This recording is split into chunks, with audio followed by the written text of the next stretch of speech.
Let's begin. मैंने question करने के लिए कहा था घर पे आप लोगों को, वो जो मैंने क्वेश्चन शीट भेज रखी है ऑलरेडी ग्रुप पर, उसका क्वेश्चन नंबर 10th किया आप लोगों ने, सॉल्व किया? कितनों ने किया, कितनों का हो गया?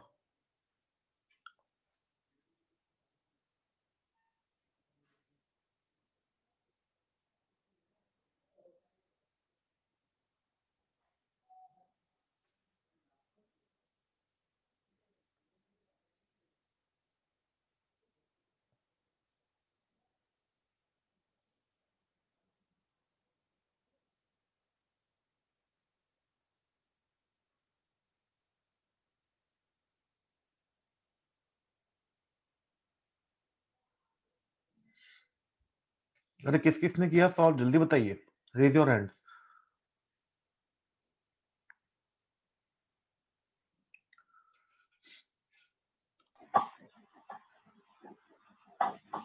बस एक तो मैं क्या मतलब ये मानूं कि घर पे आप नहीं पढ़ेंगे तो मैं यही कराते जाऊं फिर? पूरा क्वेश्चन डिस्कस कर लिया अपन ने, उसके बाद अगर अपन घर पे उसको लिखकर सॉल्व नहीं करेंगे, मैंने कहा इंपॉर्टेंट है, लिखकर सॉल्व करना है, ओरली कुछ नहीं हो सकता इस तरह के क्वेश्चंस में। तो एटलीस्ट आप उसको एफर्ट तो लगाएं। हाँ, जिसमें प्रॉब्लम आ रही है वो मैं डिस्कस करूंगा, बट बाकी लोगों ने तो अटेम्प्ट भी नहीं करा, तो क्या डिस्कस करें फिर?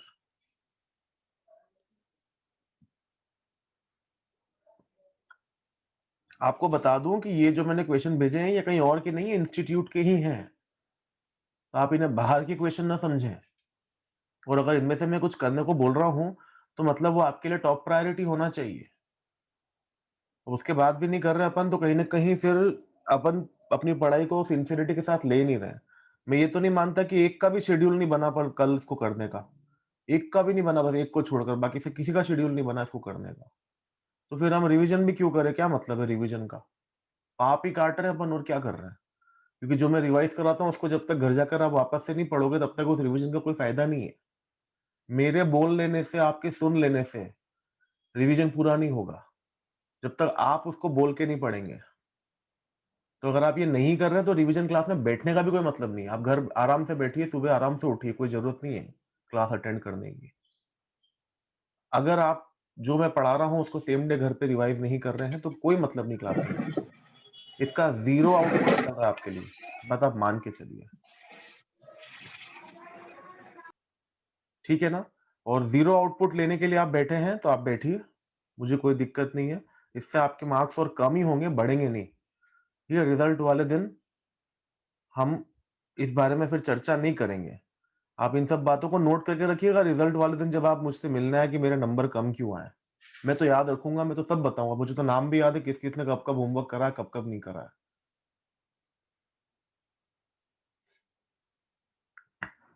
बोलो केतन, काय में डाउट है, मैं वो क्लियर कर देता हूँ। सर वो स्पोर्ट्स मटेरियल में प्रॉब्लम आ रही है। कोर्स मटेरियल में प्रॉब्लम आ रही है? देखो, बाकी सब हो गए, यस सर, बाकी तो सारे हो गए। तो इसमें सोल्यूशन भी दिया हुआ है आपके रेफरेंस के लिए। तो स्पोर्ट्स मटेरियल का इन्होंने जो वर्किंग बनाया उसी में समझाऊं कि अपन अपना वर्किंग बना लें? सर बता दो, कैसे भी चलेगा। कैसे भी चलेगा। देखो क्या क्या दिया है, सबसे पहले आइए स्पोर्ट्स मटेरियल के लिए क्या क्या दिया है वो एक बार वापस से रिकॉल कर लेते हैं क्वेश्चन के अंदर से। तो सबसे पहले आपको इनकम एंड एक्सपेंडिचर में sports material profit on sale of sports material दे रखा है 5,500, ठीक है? स्पोर्ट्स मटेरियल बेचने पर प्रॉफिट आया। अब यहाँ प्रॉफिट लिखा है मतलब आप समझते हैं कि स्पोर्ट्स मटेरियल की कॉस्ट डेबिट साइड पे शामिल नहीं होगी, जो बेचा गया उसकी कॉस्ट। ये बात समझ में आ गई हाँ सर। है ना? मतलब जो स्पोर्ट्स मटेरियल यूटिलाइज निकाला गया, इसमें जो मटेरियल बेचा गया उसकी कॉस्ट शामिल नहीं है, तो ये नहीं है। एक्चुअली आपका स्पोर्ट्स मटेरियल कंज्यूम्ड है। इसमें सेल वाले की कॉस्ट शामिल नहीं है, और वो सेल जो हुआ उसका प्रॉफिट अलग से दिख रहा है यहाँ पर। Profit on sale of sports material 5,500, ठीक है सर? अब इसके बाद अगर अपन अलग से बात करें, सर इसमें कॉस्ट में वो शामिल होगा ना, तभी तो केवल प्रॉफिट दिख रहा है, वरना सेल वैल्यू दिखाते। मैडम अगर कॉस्ट होती यहाँ पर तो सेल वैल्यू दिखाते, तो ऑटोमेटिक नीचे सरप्लस में प्रॉफिट आ जाता। यहाँ से मतलब कॉस्ट इसमें से घटी हुई है तभी प्रॉफिट यहाँ पर दिखा रहे हैं। आपको याद हो अगर वो डिस्कशन, तो डेबिट में ट्रेडिंग अकाउंट में पर कॉस्ट ऑफ गुड्स सोल्ड आता है तो क्रेडिट में आप सेल्स लिखते हो। फिक्स्ड एसेट को बेचते हो तो उसका डेबिट में कोई कॉस्ट नहीं आता, इसलिए उसका क्रेडिट में सीधा प्रॉफिट ही लिखते हो। सर वो हमारा जब कॉस्ट ऑब्जेक्टिव हमारा ऑब्जेक्टिव है कि हमारे ट्रेडिंग पीएनएल या इनकम एंड एक्सपेंडिचर पे प्रॉफिट का इफेक्ट आ जाना चाहिए। अब अगर यहाँ पर कॉस्ट जो माल बेचा गया उसकी कॉस्ट शामिल है तो यहाँ पर आप उसकी सेलिंग प्राइस लिख दें तो अपने आप प्रॉफिट का इफेक्ट आ जाएगा। और अगर यहाँ पर उसकी कॉस्ट शामिल नहीं है तो फिर आप यहाँ सेलिंग प्राइस लिखेंगे तो प्रॉफिट का इफेक्ट नहीं आएगा फिर, इसलिए सर आपको फिर जैसे प्रॉफिट अपन लिखना पड़ेगा। जैसे फिक्स्ड एसेट का पीएनएल में लिखते हैं और गुड्स का ट्रेडिंग में लिखते हैं। एग्जैक्टली कल शाम को ही समझाया मैंने 12th की बैच में यही चीज, और इसी तरीके से समझा जिस तरीके से आपने बोला।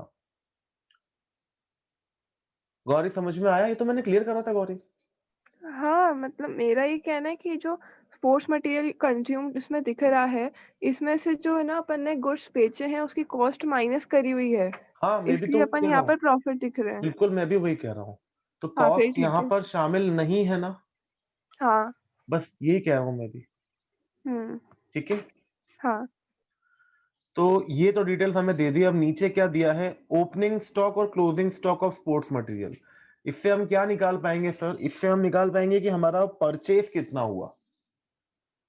ठीक है, पर परचेज निकलने के लिए मुझे जो मटेरियल बेचा गया उसकी कॉस्ट भी चाहिए, हाँ या ना? मुझे बताओ यहाँ जो स्पोर्ट्स मटेरियल यूटिलाइज्ड है उसका फॉर्मूला क्या लगा होगा? Opening plus purchase. स्क्रीन पे क्या दिख रहा है अभी? जो ट्रायल बैलेंस किया हुआ है वो। नहीं, वापस हो गया, चेंज हो गया। चेंज हो गया। मैं आपको एक चीज दिखा देता हूं। आपके पास दो फॉर्मूला है कॉस्ट ऑफ मटेरियल कंज्यूम्ड के। एक फॉर्मूला देखो, घर पे करा होता तो इस क्वेश्चन में कितनी सारी खास बातें थी, लोगों ने ट्राई हो ही नहीं गया करा मेरा, है।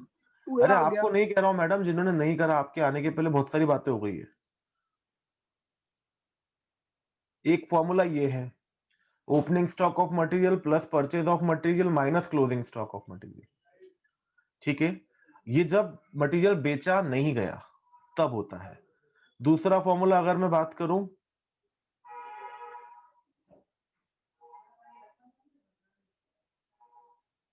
जब मटेरियल बेचा जाता है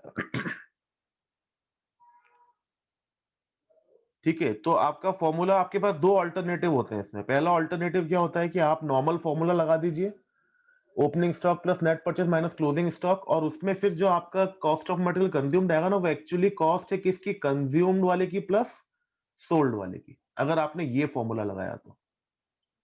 ठीक है, अगर आपने ये फॉर्मूला लगाया तो इसका मतलब है जो ये आपकी कॉस्ट आएगी ना, ये कंज्यूम्ड जो हुआ उसकी भी कॉस्ट है और जो सोल्ड हो गया उसकी भी कॉस्ट है। तो इस सिचुएशन में गौरी ध्यान रखना कि आपने चूंकि यहाँ पर कॉस्ट ऑफ मटेरियल कंज्यूम जो लिखा वो कंज्यूम्ड और सोल्ड दोनों की कॉस्ट है, तो यहाँ पर आप सेल ऑफ मटेरियल लिखेंगे at selling price. Is it clear?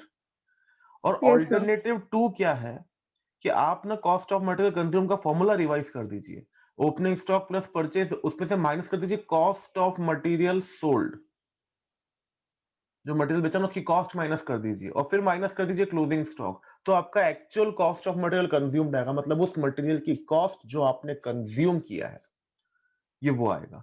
अब इस सिचुएशन में जैसे 870 आया, तो ये इनकम एंड एक्सपेंडिचर में आपने 870 दिखाया। ठीक है, तो इसके अंदर केवल कंज्यूम्ड की कॉस्ट है। तो इस सिचुएशन में जब आप मटेरियल बेचते हो ना, उसका सेलिंग प्राइस में से कॉस्ट को घटाकर बाहर केवल प्रॉफिट वाला फिगर ही दिखाएंगे। हमारे वाले क्वेश्चन में ये किया है। तो हमारे वाले क्वेश्चन में जो मटेरियल कंज्यूम्ड दे रखा है, वो मटेरियल कंज्यूम्ड में फॉर्मूला मतलब ये लगा होगा, opening stock plus purchase minus cost of material sold minus closing stock. Acceptable? Yes sir. तो मुझे, मेरे पास क्वेश्चन में ओपनिंग स्टॉक का फिगर है, क्लोजिंग स्टॉक का फिगर है। अगर मुझे कॉस्ट ऑफ मटेरियल सोल्ड मिल जाए तो मैं बैलेंसिंग फिगर में परचेज निकाल सकता हूं। Yes sir. अब देखो क्वेश्चन ने क्या क्या दिया आपको। स्पोर्ट्स मटेरियल के रिस्पेक्ट में creditors for purchase of sports material दे रखे हैं अपने को, और तो कुछ नहीं इसके अलावा। Sports material worth ₹72,000 was purchased on credit during the year. तो sir was purchased on credit, 72,000 के क्रेडिट पे परचेज किया, मतलब ये टोटल परचेज नहीं है। ठीक है, इसमें क्रेडिट परचेज है ये हमारी, तो इससे हमें ये तो मालूम पड़ जाएगा कि हमने क्रेडिटर्स को कितना पेमेंट करा, वो रिसीट इन पेमेंट का एक मैटर बन जाएगा। लेकिन टोटल कैश परचेज भी तो निकालनी पड़ेगी हमें। तो अब कैश परचेज कैसे निकाली इन्होंने? क्या आपके पास कॉस्ट है जो मटेरियल बेचा गया उसकी? क्वेश्चन के अंदर कहीं से भी? नहीं, वो अपन को वही निकालनी है। वो कैसे निकालोगे? अच्छा, आपने बैलेंसिंग मान लिया फिगर कि में ये वही आएगा। 72,000 ही टोटल परचेज है। नहीं, इसके अलावा कोई कैश परचेज़ के लिए कुछ बात करी नहीं है, तो परचेज़ में इसको लिख देंगे वही मैं और कह रहा हूँ, बाकी जो आपने अज्यूम कर लिया कि 72,000 ही टोटल परचेज है। हाँ, फिर तो क्वेश्चन हो जाएगा, वही पूछ क्योंकि उनको कॉस्ट देनी चाहिए थी कायदे से, क्योंकि उन्होंने वहां वही प्रॉफिट लिखा ना अलग से, तो कॉस्ट का कुछ ना कुछ देना चाहिए था। देखो इन्होंने यही करा है। Stock of opening stock 43,450 add purchase of sports material during the year, तो 72,000 को परचेज मान लिया इन्होंने, लेस क्लोजिंग स्टॉक। तो ये हो गया cost of sports material consumed in the club and for sale, ये सेल और उसकी मिलाकर आ गई। ठीक है, अब इसमें से आपको बताया स्पोर्ट्स मटेरियल कंज्यूम कितना है, ये है। तो ये आ गया cost of sports material sold, जो स्पोर्ट्स मटेरियल बेचा है उसकी कॉस्ट आ गई। ठीक है, और उसकी सेलिंग प्राइस अलग आ गई अपने पास। कैसे? कि अपन ने जो प्रॉफिट जोड़ 5,500 दो में बेचा था ना, वो प्रॉफिट जोड़ दिया 5,500 का प्रॉफिट, तो ये 22,480 की उसकी सेलिंग प्राइस आ गई। इससे होगा क्या सर?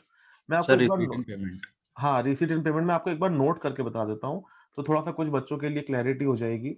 सर, ये अजम्पशन डालना पड़ेगा ना अपने को? हाँ, डालना चाहिए। ठीक है, अब देखो आप असम्पशन लेने के पहले सोच लो कि आपको अगर कैश परचेज निकालनी भी होती तो आप कैसे निकालते हैं। मेरे पास जो मटेरियल बेचा उसकी कॉस्ट नहीं है। ठीक है, तो एक चीज इसमें सोचने वाली है, वो मैं जस्ट आपके साथ डिस्कस कर रहा हूं कि एक तरीका पता है ये भी होता है। अगर ये जब चैप्टर इंटर लेवल पे होता था ना, तो हम बच्चों को एक तरीका और बताते थे कि यार देखो कॉस्ट ऑफ मटेरियल कंज्यूम्ड में वो बेचने वाले का प्रॉफिट एंड लॉस एडजस्ट कर लो। बोले कैसे? बोले ओपनिंग स्टॉक प्लस परचेज। ठीक है, opening stock plus purchase minus material sold, but ये material sold at selling price, cost, अच्छा, सेलिंग प्राइस। अगर आपके पास कॉस्ट प्राइस अवेलेबल नहीं है तो, और माइनस क्लोजिंग स्टॉक। अब इससे क्या होता था कि मटेरियल की जो भी कॉस्ट थी वो इसके अंदर शामिल है, बेचा जो, हाँ या ना? प्रॉफिट का इफेक्ट आ जाएगा। और यहां पर सेलिंग प्राइस पर आ गया, तो वो प्रॉफिट लॉस का इफेक्ट इसी के अंदर आ गया। अब आपको इनकम एंड एक्सपेंडिचर में केवल ये वाला कॉस्ट ऑफ मटेरियल कंज्यूम्ड दिखाना है, फिर क्रेडिट साइड पर कुछ भी दिखाने की जरूरत नहीं प्रॉफिट लॉस की, सब इसी के अंदर एडजस्ट हो गया। फिर भी मेरा सरप्लस सेम आता कि नहीं आता बोलो? सर, आएगा वो तो। है ना? तो एक ये मसला अपन कर सकते थे, बट जब चूंकि इन्होंने इनकम एंड एक्सपेंडिचर में यहां दिखा दिया प्रॉफिट, तो इसका क्लियर मीनिंग है कि इसके अंदर इन्होंने सेलिंग प्राइस पे एडजस्ट नहीं करा है। तो इसलिए ये वाली अप्रोच हमारे लिए यहां पर एक्सेप्टेबल नहीं होगी इस क्वेश्चन में, क्योंकि यह प्रॉफिट दिखा दिया उन्होंने इनकम एंड एक्सपेंडिचर में। नहीं तो हम मानते हैं कि इसी में से वो एडजस्टेड है, बट फिर हमें हमारे लिए दिक्कत होती है कि सेलिंग प्राइस क्या है। हमें तो क्वेश्चन में उस गुड्स की सेलिंग प्राइस भी नहीं देकर रखी है। देखो आप, केवल क्या दे रखा है, उसको बेचने पर कितना हुआ प्रॉफिट। समझ में आ रही बात? तो मैं पूरी कोशिश कर लूं उसके बावजूद भी मैं कैश परचेज नहीं निकाल पाऊंगा उसमें। क्या ये बात सबको समझ में आ रही है? हाँ या ना? मुझे अगर परचेज निकालनी तो मेरे को ओपनिंग स्टॉक का फिगर चाहिए है, परचेज बैलेंसिंग फिगर में निकल जाएगी सर, और मुझे चाहिए कॉस्ट ऑफ मटेरियल सोल्ड, ये नहीं है मेरे पास, और क्लोजिंग स्टॉक है। तो सर अब मेरे पास ऑप्शन क्या है? मेरे पास क्रेडिट परचेज का फिगर है, अगर मेरी ये परचेज निकल जाती तो मैं उसमें से क्रेडिट परचेज को माइनस करके कैश परचेज निकाल लेता, लेकिन मैं ये वाला फिगर भी तो नहीं है मेरे पास, कैसे निकालूंगा? कोई रास्ता है क्या? नहीं है, तो लास्ट ऑप्शन है कि यही मान लो कि no cash purchase, no cash purchase, only credit purchase.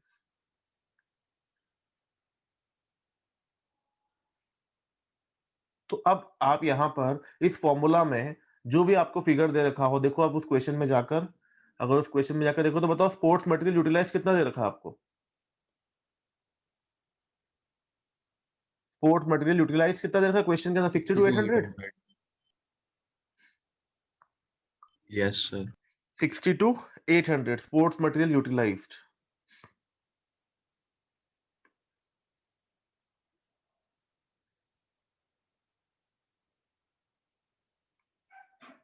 60 to 800 का आपका स्पोर्ट्स मटेरियल यूटिलाइज्ड, तो वो कॉस्ट ऑफ मटेरियल कंज्यूम्ड में आप लिख लीजिए 60 टू 800। ओपनिंग स्टॉक कितना दे रखा है? 43,450। 43,450 और क्लोजिंग स्टॉक 35,670। तो 43,450 ओपनिंग स्टॉक में लिखा और क्लोजिंग स्टॉक में लिखा 35,670। 35,670 और उसके बाद आपको दे रखी क्रेडिट परचेज। क्रेडिट परचेज ही दे रखी है, अमाउंट पेड टू क्रेडिटर दे रखा है ना? कि क्रेडिट परचेज भी दे रखी है? क्या दे रखी क्वेश्चन में? परचेज है। Creditors for purchase of sports material and 72,000 का परचेज। ओके, तो 72,000 का परचेज मान लेंगे अगर हम यहां पर। तो अब बताओ, ये कॉस्ट ऑफ मटेरियल कंज्यूम्ड है, ये बैलेंसिंग फिगर में निकलेगी कि नहीं निकलेगी? बोलो। उनका सॉल्यूशन छोड़ो, अपन तो अपने तरीके। स्क्रीन पे क्या दिख रहा है? जो मैं लिख रहा हूं वो दिख रहा है ना?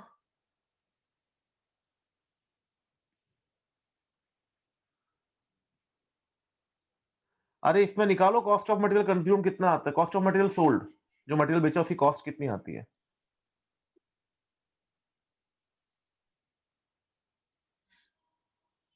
निकालिए बैलेंसिंग फिगर में।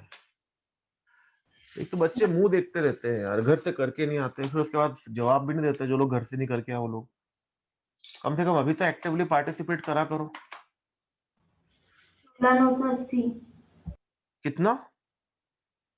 16,980। 16,980 ये आपकी कॉस्ट आ रही है जो मटेरियल आपने बेच दिया उसकी।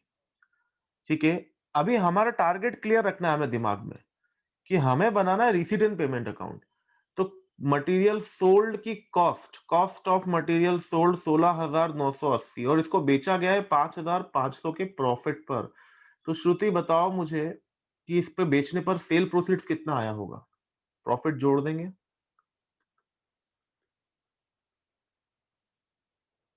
22,480। 22,480 ये इसका सेल प्रोसीड्स आया।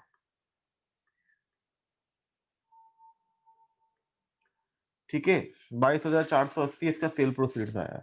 हाँ, मैं उन बच्चों को नहीं कह रहा हूं जिन्होंने अभी तक सर हमारा स्टडी मटेरियल स्कैनर आरटीपी नहीं हुआ इसलिए हमने इसको नहीं करा, तो ठीक है, उनको मैं नहीं कह रहा हूं ये बात। लेकिन कई बच्चे ऐसे हैं जो मुझे ये कह चुके हैं कि सर हमारा सब कुछ हो गया है। अब अगर वो बच्चे भी नहीं कर रहे तो फिर तकलीफ है। तो 22,480 का सेल प्रोसीड। तो अब देखो रिसीट एंड पेमेंट में इसके रिस्पेक्ट में आपको क्या क्या बातें ध्यान में रखनी है कि सर एक तो देखो मटेरियल बेचा तो सेल ऑफ मटेरियल, तो सेल प्रोसीड्स आपके सामने आया, तो सेल प्रोसीड्स आपको 22,480 रिसीट साइड पे दिखाना है। उसके अलावा क्या परचेज ऑफ मटेरियल दिखाओगे? नहीं, अमाउंट पेड टू क्रेडिटर दिखाओगे क्योंकि परचेज तो क्रेडिट पे हुआ है। तो क्रेडिटर को कितना पेमेंट करा, अब अगला मैटर वो निकालना है आपको। तो वो क्रेडिटर अकाउंट से निकलेगा कि नहीं निकलेगा? बोलो। Yes sir. क्रेडिटर अकाउंट में आपको ओपनिंग बैलेंस दे रखा है, क्लोजिंग बैलेंस दे रखा है, आपने कितनी परचेज करी वो दे रखा है। तो बैलेंसिंग फिगर में आएगा कि आपने इनको पेमेंट कितना करा। तो अगर आप क्वेश्चन में देखें तो ओपनिंग क्रेडिटर 3,400, क्लोजिंग क्रेडिटर 4,200, 3,400, 4,200 और परचेज करा है 72,000। बताओ क्रेडिटर को पेमेंट कितने का करा है? 71,200। 71,200 ये बैलेंसिंग फिगर आया। तो स्पोर्ट्स मटेरियल के रिस्पेक्ट में ये दो फिगर्स आपको दिखाने हैं, 71,200, 22,480 रिसीट एंड पेमेंट में। एक रिसीट है आपकी और एक आपका पेमेंट है। ठीक है, तो देख लेते हैं आपकी बुक में, आपकी सॉल्यूशन में इन्होंने रिसीट एंड पेमेंट में ये दो चीजें दिखाई है या नहीं दिखाई है। बैलेंस शीट तो ठीक है अपनी जगह। बैलेंस शीट में क्या क्या दिखेगा? इसका क्लोजिंग स्टॉक दिखेगा स्पोर्ट्स मटेरियल का 35,670 और क्रेडिटर दिखेंगे आपके क्लोजिंग। ठीक है, और कुछ नहीं दिखना, 4,200। अब इसके अलावा मैं रिसीट एंड पेमेंट में अगर लेकर आऊं तो रिसीट एंड पेमेंट में आप देखिए सेल ऑफ स्पोर्ट्स मटेरियल दिखाया रिसीट साइड पर 22,480 और अगर मैं इधर बात करूं तो purchase payment to creditor for sports material तो ये 71,200। क्वेश्चन बहुत बढ़िया है। ठीक है, करने से आपका दिमाग खुलेगा और आप जो जब भी इसमें पूछना चाहे मुझसे पूछ सकते हैं। ठीक है ना? आपको जैसा जो चाहिए वो पूछ सकते हैं मुझसे। इसमें आपको जो चीज़ दिक्कत दे रही हो, पर दिमाग तो आपको चलाना पड़ेगा क्योंकि एक्स्ट्रा क्वेश्चन है देखो। सर वो पैम्परिंग मोड कहाँ चले गया आपका समझ में नहीं आ रहा, आप तो एक-एक क्वेश्चन करा रहे थे हमको। वो जो मिनिमम रिक्वायरमेंट थी, स्टडी मटेरियल, ठीक है? वो मिनिमम रिक्वायरमेंट थी, वो मैंने करवाया, उसपे भी मैंने एक-एक क्वेश्चन नहीं करवाया, मेजॉरिटी क्वेश्चन्स करवाए, बाकी पर आपको करने पड़े। पर आप जब तक नहीं करोगे तब तक दिमाग कैसे चलेगा? ठीक है ना? तो ये सारे एक्स्ट्रा मटेरियल हम क्यों कर रहे हैं? कि आपको नए क्वेश्चन कभी 1-2 एग्ज़ाम में आ जाएँ, तो आपका दिमाग कैसे चलाना है आपको उसकी प्रैक्टिस हो जाए, नई सिचुएशन के लिए, ठीक है? बाकी अगर वो उसको भी मैं ही करवा दूँ, तो आप कैसे डिसाइड करोगे फिर कि आप नई सिचुएशन डील कर पा रहे हो, नहीं कर पा रहे हो? चलो और कोई दिक्कत इस क्वेश्चन में? बाकी सब हो गया केतन मैनेजेबल? यस सर, बाकी सब बढ़िया। चलो, तो मैं ना थोड़ा-सा आज आपको जल्दी छोड़ दूँगा, मुझे बाहर निकलना है और आपके लॉ के पेपर का एक फाइनल आंसर आखिरी सबका चेक होना बाकी रह गया, बाकी सब तो मैंने कर दिए और मतलब मैं 50% ही सैटिस्फाइड हूँ, जिन भी लोगों ने मुझे आंसर शीट भेजी, 50% सैटिस्फाइड हूँ कि हाँ, ठीक है, कुछ बातें आ रही हैं। कुछ स्टूडेंट्स ने अपनी लैंग्वेज लिखी, प्योर अपनी लैंग्वेज लिखी, बट एक बात मुझे अच्छी लगी उसमें कि एटलीस्ट कंटेंट के जो शब्द थे ना, वो कुछ न कुछ थोड़े बहुत लैंग्वेज बुक से हल्की-हल्की मैच हो रही थी, कि जो शब्द आ जाने चाहिए, ठीक है ना? वो शब्द उसके अंदर थोड़े-थोड़े दिखे। तो वो चीज़ ठीक है, एक्सेप्टेबल है। अगर आप अपनी लैंग्वेज में लिख रहे हो और वहाँ के कुछ शब्द बीच में यूज़ कर रहे हो ना, तो थोड़े नंबर तो फुल मार्क्स तो नहीं मिलेंगे, 5 में से 5 तो नहीं मिलेंगे, लेकिन आपके ज़्यादा नंबर नहीं कटेंगे उस सिचुएशन में। क्योंकि पता है देखो पेपर जब चेक करते हैं ना हम लोग, जैसे मैं चेक कर रहा था, तो मैंने कैसे चेक करा? मैंने सोचा कि यार एक एग्ज़ामिनर कैसे चेक करता है? अपन वो सोचे क्योंकि मैंने पहले असिस्ट कर रखा है। जो लोग पेपर चेकिंग के लिए पेपर मँगवाते थे ना जब मैं कोचिंग इंस्टीट्यूट मतलब कोचिंग नहीं चलाता था मैं। I was not involved into the coaching CA students. तो तब मैं पेपर चेकिंग में इन्वॉल्व हो सकता था। आज की तारीख में आई एम डिस्क्वालिफाइड। तो हम लोग तब देखते थे कि पेपर कैसे चेक होता था। तो पेपर चेक होने के लिए एक उनका पूरा प्रोसेस था और वो स्टेप मार्किंग के साथ सॉल्यूशन भेजते थे। और वो हम लोग एग्ज़ामिनर के तौर पे क्या करते थे कि जैसे थियरी चेक कर रहे हैं। तो उसके अंदर पंच वर्ड्स देख लेते थे, पढ़ते थे पूरे आंसर को, कि यार ये शब्द होने चाहिए, लॉ में। लैंग्वेज पे मैं पर्सनली ध्यान नहीं देता लेकिन ये शब्द होने चाहिए कि लॉ के खास शब्द हैं। तो आंसर में अगर वो पॉइंट्स कवर्ड हैं, सेक्शन नंबर मार्क कर लेके सेक्शन नंबर लिखा हो तो 1 नंबर दे देना है। फिर उसके बाद ये पॉइंट लिखा हो जो खास है तो ये 1 नंबर दे देना है। फिर ये पॉइंट लिखा हो तो खास है तो ये 1 नंबर दे देना है। ये ऐसे स्टेप मार्किंग होती है। आप कभी अपनी सर्टिफाइड कॉपी मंगवाएँगे ना, आप मंगवा सकते हैं। तो आपको दिखेगा कि 4 नंबर के क्वेश्चन में उन्होंने 3 जगह नंबर दिए। एक जगह आधा दिया है, एक जगह 1 दिया है, फिर एक जगह फिर आधा दिया है। क्योंकि वो स्टेप मार्किंग कर रहा है कि वो पॉइंट जो उसको चाहिए वो मिला तो वहाँ 1 नंबर, वो पॉइंट जो उसको चाहिए वो मिला तो वहाँ आधा नंबर ऐसा। ठीक है? तो इसीलिए आप पहली प्रायोरिटी पे कंटेंट पे फोकस करिए।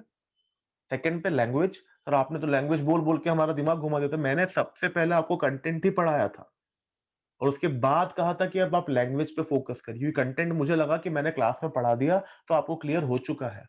आई वाज़ नॉट नोइंग कि अभी भी कंटेंट में प्रॉब्लम है बच्चों को। इतना धीरे-धीरे लॉ पढ़ा अपन ने, उसके बाद भी प्रॉब्लम है अगर कंटेंट में, तो sir you need to pull up your socks 1 महीना बचा है। आप जो चाहे वो कर सकते हो सर, जो चाहे वो कर सकते हो। नियत होनी चाहिए, ठीक है ना? मोबाइल से दूरी बनानी पड़ेगी, वेब सीरीज़ से दूरी बनानी पड़ेगी, ठीक है? चलिए, तो एनपीओ में और किसी को कुछ पूछना है कुछ? तो हम बात कर सकते हैं।